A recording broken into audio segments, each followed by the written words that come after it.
He llegit centenars de ressenyes de smartwatches i pulseres intel·ligentes perquè tu no hagis de fer-ho. Aquí tens el rànquing complet. En la posició número 3 tenim Amazfit Bip a un preu molt competitiu. Amb una valoració de 4,0 sobre 5 i 2.469 compradors a Amazon, és una opció molt valorada.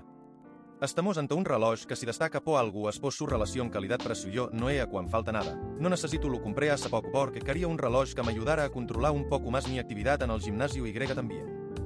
Ideal per a qui busca bona qualitat sense gastar de més. Per això ocupa la posició 3 d'aquest rànquing. Però espera, que el pròxim és encara millor.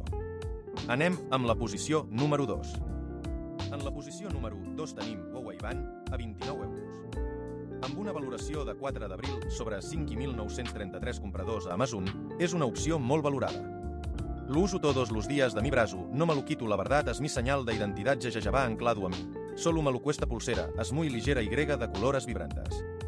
La pantalla tiene una nitidez increíble, es muy duradera, ja llevo un. Ideal per a qui busca bona qualitat sense gastar de més.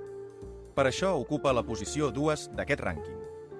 Però espera, que el pròxim és encara millor. Anem amb la posició número 1. En la posició número 1 tenim Xiaomi Redmi a 29 euros amb 49 cèntims. Amb una valoració de 4 de juny sobre 5 i 23.511 compradors a Amazon, és una opció molt valorada.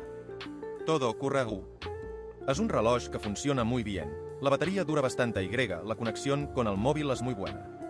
Ayer compré este reloj porque quería algo práctico para el día a día y la verdad es que m'ha sorprendido bastante. La Pental. Ideal per a qui busca bona qualitat sense gastar de més. Per això ocupa la posició 1 d'aquest rànquing. Això és tot per al nostre top 3 de smartwatches i pulseres intel·ligents. Tots els enllaços els tens a la descripció.